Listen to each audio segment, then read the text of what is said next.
ठीक है। Okay, start करते हैं 6.2 एक्सरसाइज का क्वेश्चन नंबर 9। 8 तक कल कर लेते, ठीक है। इसके दो ही क्वेश्चन बचे, एक 9th और एक 10th वाला, ठीक। तो 9th क्वेश्चन देखो क्या लिखा है। ABCD एक समलंब है। समलंब का मतलब होता है ट्रेपेजियम, ठीक है। ABCD एक ट्रेपेजियम दे रखा है। अब समलंब यानी ट्रेपेजियम किस टाइप से बनता है वो देखो। इसमें आपके दो साइड आपके पैरेलल होती हैं और दो साइड आपके अनपैरेलल होती हैं, यानी असमांतर होती हैं, ठीक है। तो यहाँ पर स्टार्ट यहीं से कर दो, यहीं से आपकी मर्जी की तरह से भी लिख दो ABCD, यानी इसमें आपके आगे लिखा है जिसमें AB पैरेलल है DC के, जिसमें AB किसके पैरेलल है, AB इसके पैरेलल दे रखा है DC के। और कह रहा है कि इसके जो विकर्ण है, इसके जो डायगोनल है परस्पर O बिंदु पर प्रच्छेद करते हैं, यानी O बिंदु पर इंटरसेक्ट करते हैं। यानी एक आपका ये डायगोनल हो जाएगा AC विकर्ण और एक आपका DB विकर्ण, ये कहाँ पर प्रच्छेद कर रहे हैं, O पर, यहाँ पर इंटरसेक्ट कर रहे हैं। तो आपको प्रूव करना है, ये आपका गिवन हो गया। आपको प्रूव करना है AO अपॉन BO किसके इक्वल प्रूव करना है, CO अपॉन DO, ये आपको प्रूव करना है, ठीक है। अब देखो यहाँ से प्रूव करना है AO अपॉन BO, ये है BO, ठीक। और दूसरा प्रूव क्या करना है, CO अपॉन, ये प्रूव करना है। इतनी बात क्लियर है। तो इसके लिए हम क्या करेंगे, अब देखो थोड़ा सा इसमें हम कंस्ट्रक्शन करेंगे अपने आप से, जिसको हम क्या बोलते हैं, रचना। रचना में क्या करेंगे कि DC के पैरेलल एक लाइन ड्रॉ कर देंगे, क्या, ये वाली O, इसको E कह देते हैं, EO, ठीक है। DC के पैरेलल क्या खींचा, EO खींचा, यानी EO जो है पैरेलल हमने ड्रॉ करा, किसके पैरेलल ड्रॉ कर दिया, EO को DC के। अब एक चीज़ बताओ, अगर DC के पैरेलल EO है तो EO किसके भी पैरेलल होगा, AB के। क्यों, क्योंकि AB पहले से ही पैरेलल दे रखी, किसके, DC के पैरेलल दे रखी। इतनी बात समझ गए। तो अब यहाँ पर वही उपयोग करना हमको 6.1 थ्योरम का, यहाँ से इसका प्रूवमेंट स्टार्ट होता है। सबसे पहले देखो क्या है, हमको जो अभी कंस्ट्रक्शन करा कि EO पैरेलल किसके दे रखा है, DC के। EO जो है DC के पैरेलल है, भी रचना से हमने लिखा। तो ये किस ट्रायंगल में आ रहा है, चेक करो जरा, किस ट्रायंगल में आ रहा है ये, ACD, इस ट्रायंगल में आ रहा है EO और DC। तो अब देखो EO इसके पैरेलल है, तो जो EO लाइन है इस ट्रायंगल के दो साइड को इक्वल रेशियो में डिवाइड करेगी। मतलब अगर ये उसमें हटा दो यहाँ से, तो ये ट्रायंगल देख लो आप, तो इसके दो क्या क्या हो जाएंगे, अनुपात बराबर, AE अपॉन ED इक्वल हो जाएगा किसके, AO अपॉन OC। कहाँ से, प्रमेय बाय थ्योरम 6.1 से हो जाएगा। ये आपका इक्वेशन नंबर 1 हो जाएगा। अब इसको चलो मिटा दो, उसको फिर से बना दो वैसे। अब दूसरा पैरेलल क्या है, दूसरा है EO किसके पैरेलल हो जाएगा, EO पैरेलल हो जाएगा आपके AB के। क्यों ब्रैकेट में लिखें, क्योंकि हमें पता है कि AB जो है किसके पैरेलल है, DC के, और DC किसके पैरेलल है, EO के। इसलिए जो है EO किसके पैरेलल हो जाएगा, AB के पैरेलल हो जाएगा। अब देखो EO अब AB के पैरेलल, तो किस ट्रायंगल में चेक करेंगे हम, ADB, इस ट्रायंगल में चेक करेंगे ना, मतलब इसको अभी हटा दो बीच वाला। अब समझ लो क्या है, ADB में ये EO इसके पैरेलल, तो EO दो इक्वल रेशियो में डिवाइड करेगा, तो क्या आएगा, AE अपॉन ED। अब जब AE इधर से लिखा है तो वहाँ भी उधर से ही लिखना पड़ेगा ना। जैसे आपने AE अपॉन ED लिखा है, तो यहाँ DO अपॉन O भी नहीं लिख सकते ना, उधर से ही चेक, जहाँ से इधर से स्टार्ट करा है वहाँ दूसरे साइड को भी उधर से स्टार्ट करना पड़ेगा, सेम जगह से। बात समझ गए। तो यहाँ पर क्या आ जाएगा, OB अपॉन OD। ये किससे आएगा, प्रमेय 6.1 से, इक्वेशन नंबर 2। अब फ्रॉम इक्वेशन 1 एंड 2 से चेक करो। यहाँ देखो ये दोनों इक्वल हैं, इधर वाले फ्रॉम इक्वेशन 1 देखो ये दोनों इक्वल हैं आपके, तो इधर वाले अपने आप ही कितने हो जाएंगे, इक्वल हो जाएंगे। तो यहाँ आ जाएगा AO अपॉन OC इक्वल किसके हो जाएगा, OB अपॉन अब हमें प्रूव क्या करना है, देखो AO के नीचे BO चाहिए। हाँ, तो ये BO जो है इसके अपॉन में लिख सकते हैं हम, क्योंकि भैया ये मल्टीप्लाई में इसके डिवाइड में आ सकता है, और ये डिवाइड वाला कहाँ जा सकता है, इसके मल्टीप्लाई में। तो बस थोड़ा सा एक्सचेंज करके लिख देते हैं, AO इसके अपॉन में OB आ जाएगा, और OC इधर चला जाएगा, OC अपॉन में क्या आ जाएगा, OD आ जाएगा। तो ये हमने क्या कर दिया, प्रूव कर दिया। बात समझ गए ना, करो फिर इसको।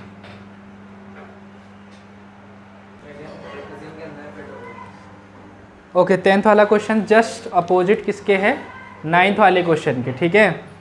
वहाँ पर जो प्रूव करना था यहाँ गिवन है, जो वहाँ गिवन था वो यहाँ प्रूव करना है। मतलब देखो ABCD एक चतुर्भुज दे रखा है जिसके विकर्ण परस्पर O पर क्या कर रहे हैं, प्रतिच्छेद कर रहे हैं। अभी केवल हमारे पास चतुर्भुज दिया हुआ, हमें नहीं पता है कि वो ट्रेपेजियम है या क्या है। आगे बोला है उसने कि जिसमें कि AO अपॉन BO है, मतलब AO अपॉन BO और CO अपॉन DO आपको इस बार गिवन है। जो पिछली बार जो प्रूव करना था इस बार गिवन है, और आपको प्रूव क्या करना है इस बार, ABCD एक समलंब है यानी ट्रेपेजियम है, प्रूव करना है। ABCD समलंब कब आएगा जरा बताओ तो, जब हाँ AB किसके पैरेलल होगा, DC के पैरेलल होगा, यानी यहाँ पर इसको हमें प्रूव आ जाए। ये आपको प्रूव करना, रचना सेम करेंगे। DC के पैरेलल हम EO एक लाइन खींचेंगे।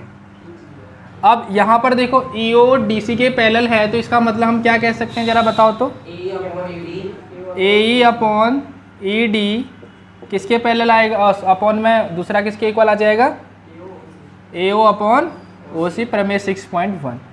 अब एक चीज़ देखो, जो गिवन है उसको लेके चलो, क्योंकि हमको गिवन क्या दे रखा है, AO अपॉन BO किसके इक्वल दे रखा है, CO और DO। एक काम करो, AO और CO एक साथ लिख लो, CO इसके नीचे लिख लो, AO के नीचे CO और BO इधर पहुंचा दो। अब इक्वेशन नंबर 2, अब इक्वेशन 1 और 2 से देखो AO और CO एक साइड वाले इक्वल, तो ये दोनों आपस में क्या हो जाएंगे, इक्वल हो जाएंगे। बात समझ में आ रही है, फ्रॉम इक्वेशन 1 और 2, इतनी बात समझ गए। AO और CO इक्वल हो गए इधर साइड वाले, तो ये दोनों आपस में क्या आ जाएंगे, इक्वल हो जाएंगे। AE अपॉन में क्या आ जाएगा, ED किसके इक्वल होगा, BO और DO। अब देखो जरा BO अपॉन, अब यहाँ देखो AE अपॉन ED किसके बराबर आ गया, BO अपॉन OD। तो ये इससे क्या लिख सकते हैं हम, इससे EO पैरेलल AB लिख सकते हैं। भाई एक ट्रायंगल में आपके पास ये ट्रायंगल दिख रहा है आपको, इतना ये वाला ट्रायंगल ADB में AE अपॉन ED और BO अपॉन OD आ गया, तो इसका मतलब EO किसके पैरेलल होगा, EO पैरेलल होगा आपका AB के, कहाँ से, प्रमेय 6.2 से। बात समझ में आ रही क्या कह रहा हूँ। अरे एक चीज़ देखो यार, यहाँ AE अपॉन में ED है, किसके बराबर आया, BO अपॉन में OD के बराबर आया। तो किसी भी ट्रायंगल के अगर दो साइडों का रेशियो बराबर है तो ये लाइन इसके पैरेलल ही तो होती है। तो वही तो लिखा मैंने, EO अपॉन पैरेलल है AB के। अब अभी हमने रचना में क्या करा था कि EO किसके पैरेलल था जरा बताओ तो, DC के पैरेलल था। ये हमने रचना करी थी, कंस्ट्रक्शन करा था।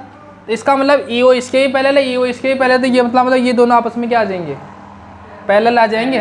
देन हम लिख सकते हैं कि AB किसके पैरेलल है, DC के पैरेलल।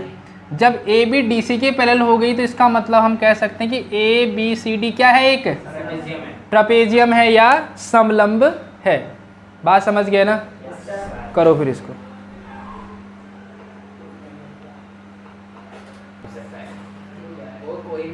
ओके, अब नेक्स्ट हेडिंग पढ़ते हैं, ठीक है। 6.3 के लिए, 6.3 के लिए इसी का यूज होगा। इसमें भी और भी चीज़ें आएंगी, सारे थ्योरम्स वगैरह, ठीक है। हेडिंग क्या है आपकी, त्रिभुजों की समरूपता के लिए कसौटियाँ, यानी criteria for similarity of triangles. क्या क्या क्राइटेरिया होनी चाहिए, क्या क्या कसौटियाँ होती हैं किसी भी ट्रायंगल के समरूप के लिए। अब देखो, हमने मान के चलो दो त्रिभुज हमने लिए, वो चीज़ हमने पहले भी आपको बताए थे कि दो त्रिभुज समरूप कब होते हैं। अरे सेम तो होंगे ही, वो क्या बताया था मैंने, उन हाँ, उनके संगत कोण आपस में क्या होंगे, डी ई एफ। देखो यहाँ पर ये दो त्रिभुज दे रखे हैं, एक छोटा एक बड़ा, बराबर लग रहे हैं क्या? ठीक है, चलो छोटा बड़ा है। अब मान के चलो ये वाला एंगल इस एंगल के बराबर है, ये वाला एंगल इस वाले एंगल के बराबर है, और ये वाला एंगल, ठीक है।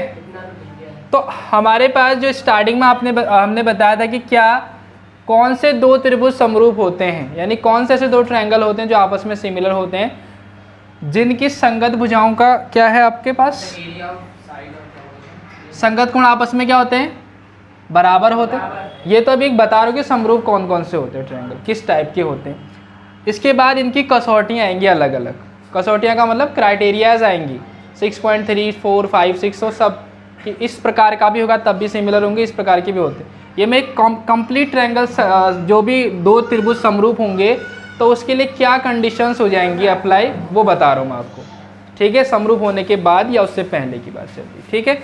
मान के चलो ये दो त्रिभुज समरूप हैं, तो क्या होंगे उसके लिए, समरूप त्रिभुजों के क्या होंगे, संगत कोण आपस में क्या होंगे, यानी कोण ए किसके बराबर होगा, कोण डी के होगा। समरूप होने की बात बता रहा हूँ मैं, फिर इसकी क्राइटेरियाज बताऊंगे किस प्रकार से समरूप करेंगे, वो आपके थ्योरम्स में आएंगे कि ट्रायंगल को किस प्रकार से समरूप करते हैं, वह भी थ्योरम्स पढ़ेंगे तब आएगा। पहले हम ये बता रहे कि दो त्रिभुज समरूप होते हैं तो क्या क्या चीज़ें उसके लिए इक्वल होती हैं और क्या चीज़ें अपॉन में आती हैं, ठीक हो गया। तो यहाँ पर देखो एंगल ए किसके इक्वल होगा, एंगल डी के, और एंगल बी किसके इक्वल होगा, ई के होगा, और एंगल सी किसके बराबर होगा, एंगल, मतलब जो उनके संगत कोण होंगे वो आपस में बराबर आएंगे, यानी जो करस्पॉन्डिंग एंगल्स होंगे वो आपस में क्या आएंगे, इक्वल आएंगे। ये पहली कंडीशन हो जाएगी आपकी। दूसरे में क्या होगा कि इनके संगत जो भुजाएं होंगे, यानी संगत जो साइड होंगे, करस्पॉन्डिंग साइड, उनका रेशियो आपस में क्या आएगा, इक्वल आएगा, यानी संगत भुजाओं का अनुपात आपस में क्या आएगा, इक्वल आएगा। यानी ए बी अपॉन में क्या आएगा आपके, डी, ए बी का करस्पॉन्डिंग कौन सी साइड है, डी है, बराबर किसके होगा, ए सी अपॉन में क्या आएगा, डी एफ, और बी सी के अपॉन में क्या आएगा, सी एफ कहाँ है, यहाँ ई एफ है। बात समझ गए ना, यानी इनकी संगत भुजाओं का अनुपात भी आपस में क्या होगा, बराबर होगा। तो बात समझ गए ना, दो त्रिभुज समरूप होने के बाद क्या होगा, उनके संगत भुजाओं का अनुपात आपस में बराबर होगा और उनके संगत कोण आपस में क्या होंगे, बराबर होंगे। ये दो त्रिभुजों के क्या है, समरूप होने के कंडीशंस हैं आपके। इतनी बात समझ गए। अब लिखेंगे कैसे, एक त्रिभुज आपके पास है ट्रायंगल ए बी सी, किस, दूसरा ट्रायंगल कौन सा है, डी ई एफ, ये इसके समरूप है, ये समरूप का साइन होता है इस टाइप से। अब देखो यहाँ मैंने लिखा है कि ट्रायंगल ए बी सी समरूप है डी ई एफ, इसी को मैं ऐसे भी लिख सकता हूँ, अगर मैं ऐसे लिख दूँ, मान के चलो सी बी ए समरूप है ट्रायंगल ई डी एफ, ये लिख दिया मान के चलो, ठीक है तो यही ट्रायंगल। देखो यहाँ पर सी बी ए है, ये भी ट्रायंगल की बात चल रही है, ए बी सी यही ट्रायंगल की बात चल, लेकिन तरीका देखो लिखने का क्या होता है। यहाँ देखो एंगल के अकॉर्डिंग लिखा जाता है, ए किसके बराबर है, डी के, तो ए के बाद डी, ए डी के बराबर, ए अगर पहले में आया तो डी भी उसके इक्वल में आएगा, समझ गए ना।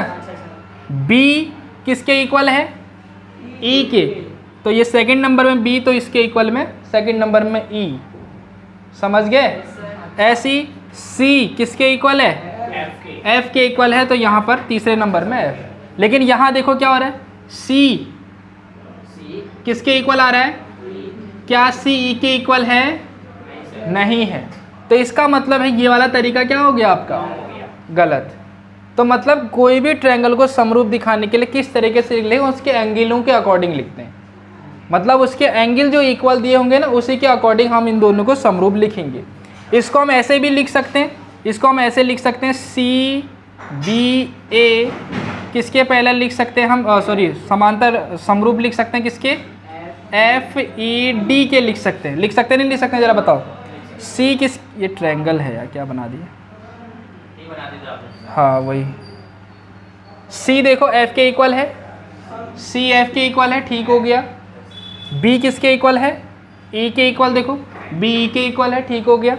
और ए किसके इक्वल है, डी के। तो मतलब ये वाला तरीका भी क्या है, बात समझ गए।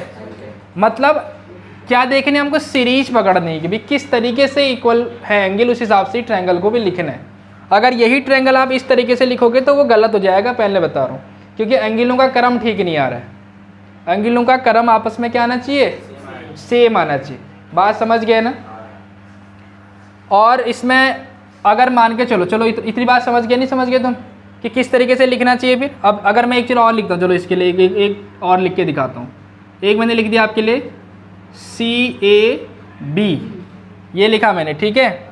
और इसको लिख दिया एंगल EDF। जरा बताओ ये ठीक लिखा है नहीं लिखा है। CAB जो है समरूप है EDF के, गलत लिखा है। क्यों लिखा है गलत, जरा बताओ। C के इक्वल में E है, यहीं से गड़बड़ हो गया। ये C के इक्वल में E है ही नहीं। A के इक्वल में D है, चलो A के इक्वल में तो D आ रहा है। B के इक्वल में F है, B के इक्वल में F है ही नहीं। इसका मतलब ये तरीका भी क्या हो गया, गलत हो गया। तो इस तरीके से हम लिखेंगे ट्रायंगलों को समरूप में, कुछ भी नहीं लिख देंगे। पहले बता रहा हूँ कि ABC है तो हम ये CAB भी लिख सकते हैं, ये गड़बड़ हो जाएगा मामला। हाँ, मतलब हमको एंगल के अकॉर्डिंग लिखना है। इसको ये भी लिख सकते हैं हम BAC, ट्रायंगल BAC पैरेलल है ट्रायंगल E, बताओ क्या लिखेंगे, EDF, ये लिख सकते हैं। देखो B के इक्वल में E है, A के इक्वल में D है और C के इक्वल में F है। तो ये तरीका भी ठीक हो गया, ठीक हो गया। और एक सिंपल वे में जो ये है वो भी लिख सकते हैं। तो मतलब जो नहीं लिख सकते वो समझ में आ गया ना किस तरीके से नहीं लिख सकते हैं। एंगल जो इक्वल हैं वो एक दूसरे के सेम स्ट्रीम में आने चाहिए, तब जाके होगा काम। ठीक हो गया, इतनी बात क्लियर हो गई ना होगी। एक 6.3 थ्योरम करते हैं फिर छुट्टी करते हैं, ठीक है।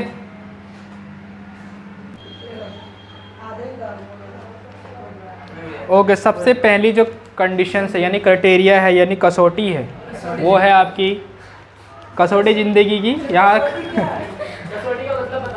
अरे कसौटी का मतलब समझ लो नियम कानून, क्या उसके लिए एक सीमा होती है ना चीज़ों की, जिसे क्राइटेरिया कहते हैं या फिर हिंदी में कसौटी टाइप।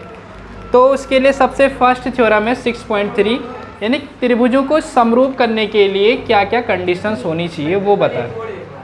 इसमें क्या क्या है देखो, यदि दो त्रिभुजों में, सुन लो, यदि दो त्रिभुजों में संगत कोण बराबर है, यदि के बाद यानी इफ के बाद जो दिया होता है वो आपको गिवन होता है, ठीक है।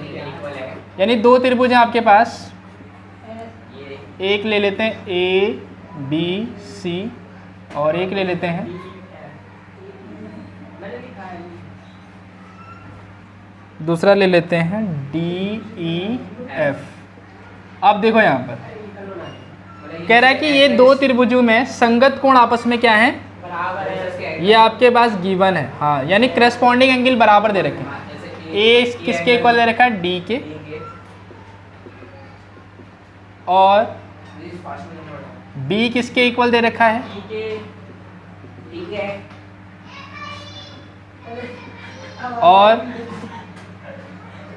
और क्या है,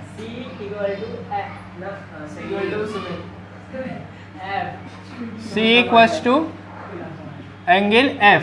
ये आपको गिवन है, इतनी बात समझ में आ गई। कह रहा है कि अगर किसी भी दो ट्रायंगल में संगत कोण बराबर होते हैं तो क्या होता है, कह रहा है उसके बाद उनके संगत भुजाओं का अनुपात आपस में बराबर होता है। अब ये आपको पता लग चुका है, नियम है ना ये, कि अगर संगत कोण बराबर दे रखे हैं तो उनके संगत भुजाएं भी आपस में बराबर होंगी, अनुपात उनका आपस में बराबर होंगे। तो यानी इस बार हमको प्रूव करना है, लेकिन ये होता है, ठीक है।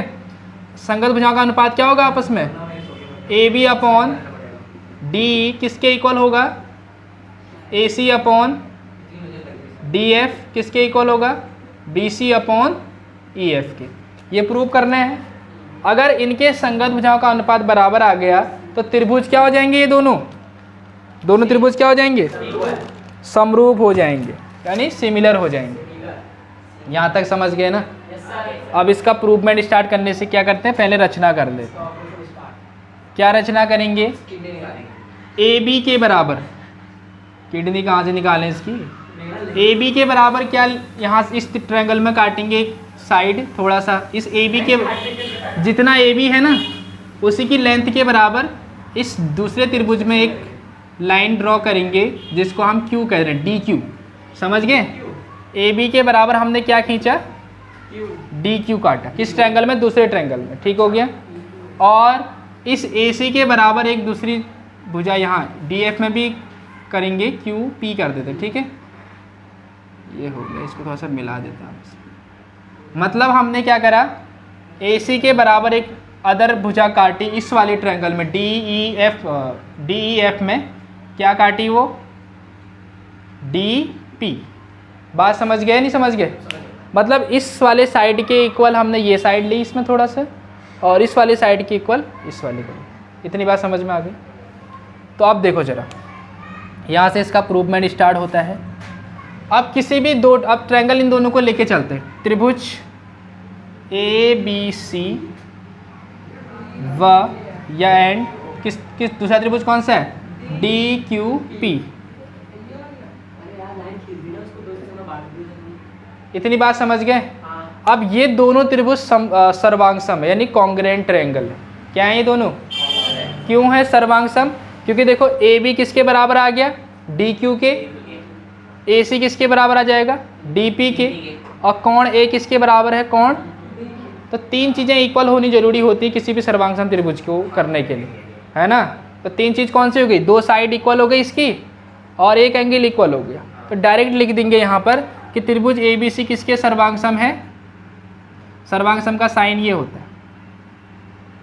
समझ गए, नहीं समझ गए, बात समझ गए। यहाँ डायरेक्ट लिख देना कि त्रिभुज ए बी सी किसके सर्वांगसम है, डी क्यू पी के सर्वांगसम है, ठीक है। क्योंकि इसमें दो साइड इक्वल आ गए और एंगल इक्वल देखा कह रहा हूँ, तीन चीज़ें इक्वल होनी चाहिए ना सर्वांगसम के लिए, आपने 9th में करा होगा ये। बस यहाँ डायरेक्ट लिख देना कि सर्वांगसम है। जैसे ही सर्वांगसम होंगे तो उस कंडीशन में देखो, जब भी कोई दो त्रिभुज सर्वांगसम होते हैं यानी कॉन्ग्रुएंट होते हैं, तो उसके सारे एंगल आपस में क्या आ जाते हैं, इक्वल आ जाते हैं। तो यानी ए तो डी के इक्वल था ही था, तो बी किसके इक्वल आ जाएगा जरा बताओ तो। अतः जो बी होगा वो किसके इक्वल आ जाएगा, क्यू के, और सी किसके इक्वल आ जाएगा, आपके पी के आ जाएगा। क्योंकि यहाँ पर लिखेंगे त्रिभुज ए बी सी सर्वांगसम है, यानी कॉन्ग्रुएंट है ट्रायंगल डी क्यू पी के। समझ गए, जैसे सर्वांगसम हो गया हम इसके सारी चीज़ बराबर। लेकिन आपको गिवन क्या है, लेकिन आपको गिवन है यानी दिया है, क्या दिया है कि जो b है वो किसके इक्वल दे रखा है जरा बताओ तो, e के। b किसके इक्वल है, e के, और जो c है वो किसके इक्वल दे रखा है, f के। ये आपको गिवन है। इसको इक्वेशन 1 लेके चलो या ऐसे लिख दो। अतः अब यहाँ से देखो जरा, इधर से ध्यान से समझना।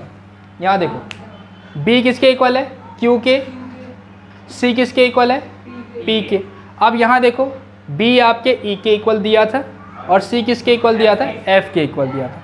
तो b q के इक्वल भी है और b e के इक्वल भी है, तो इसका मतलब q और e आपस में क्या आ जाएंगे, then q equals to e, और यहाँ पर p इक्वल्स टू क्या आ जाएगा, f।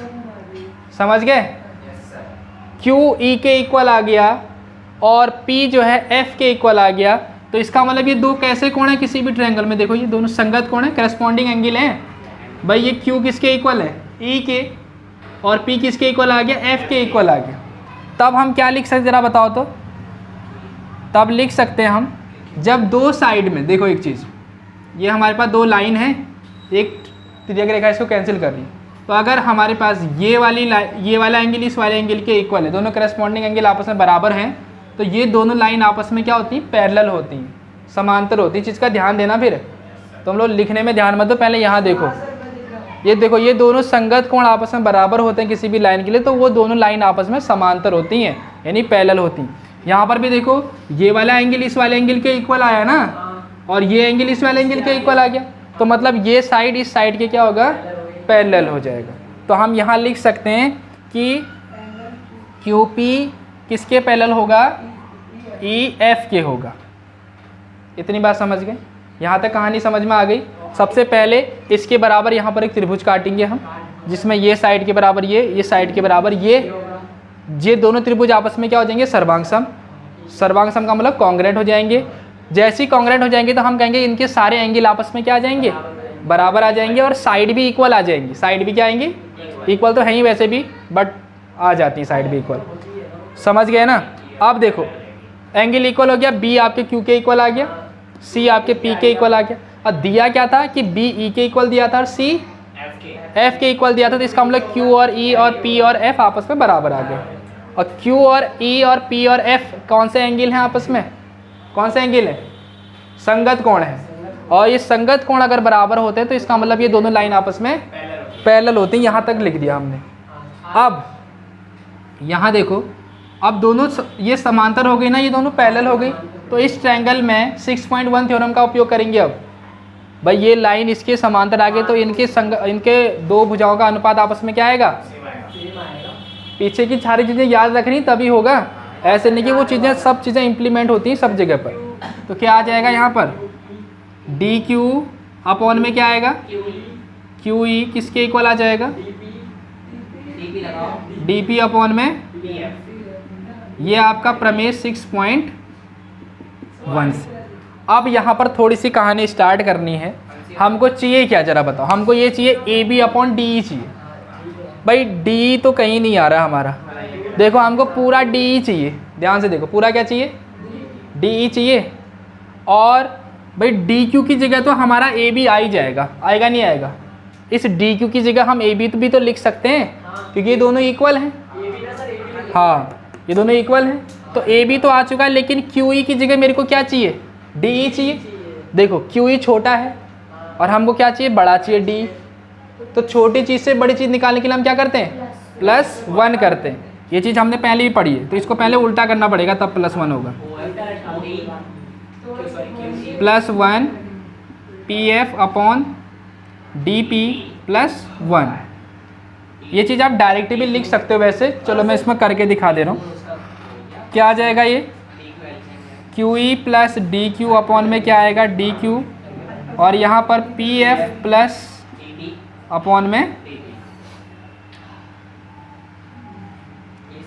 अब यहाँ पर क्या आएगा जरा बताओ, Q E plus D Q, Q E plus D Q मिला के पूरा क्या आएगा, डी, और नीचे क्या आ जाएगा, डी क्यू, और यहाँ पर P F plus D P मिला के पूरा आ जाएगा डी एफ अपॉन में क्या है आपका, डी पी। इसको फिर चेंज कर दो, चेंज क्या, पहले तो ये डी क्यू और डी पी की जगह वैल्यू रख दो।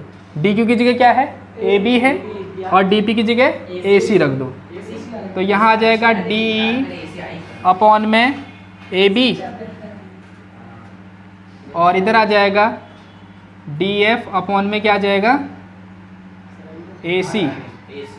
इसको पहले सीधा करके लिख दो, तो ये आ जाएगा ए बी अपॉन में डी किसके इक्वल आ जाएगा, ए सी अपॉन में डी एफ। वैसे आगे पीछे भी लिख सकते हो, कोई दिक्कत नहीं। इतनी बात समझ गए ना। जब ये दोनों इक्वल आ चुके हैं अनुपात, तो तीसरा वाला भी वैसे ही आ जाएगा इक्वल, कोई अदर साइड से लेके बट डायरेक्ट लिख सकते हैं। अतः हम लिख सकते हैं क्या, तीनों को एक साथ लिख दो, ए बी अपॉन में डी इक्वल ए सी अपॉन में डी एफ इक्वल किसके आ जाएगा, अब बी सी के अपॉन में क्या, ई एफ। अनुपात बराबर आ गए। जैसे अनुपात बराबर आ गए हम कह सकते हैं कि ट्रायंगल ए बी सी समरूप है त्रिभुज किसके, डी ई एफ। सही लिखा है डी ई एफ ट्रायंगल, ये सर्वांग सम का क्रम सही लिखा, चेक कर लो एक बार। ए बी सी किसके इक्वल लिखा है, डी ई एफ। ए का डी है, बी का ई है, और सी का एफ। तो ये आपका प्रमेय 6.1 कंप्लीट हुई। और इसमें जब किसी भी ट्रायंगल में 3 कोण इक्वल होते हैं तो उस कसौटी का नाम होता है, उस क्राइटेरिया का नाम होता है ट्रिपल ए। ये चीज़ का ध्यान देना। तो पहला नियम आ गया आपका ट्रिपल ए, ठीक है, एंगल एंगल एंगल, यानी 3 एंगल किसी भी ट्रायंगल में इक्वल हैं तो इसका मतलब हम डायरेक्ट कह सकते हैं वो क्या है, आपस में समरूप है। ठीक है, पहला नियम प्रूव हो गया, समझ गए ना। ठीक है, बाकी के अदर नियम हम कल को करते हैं। ठीक है, आज के लिए बस इतना ही। ठीक।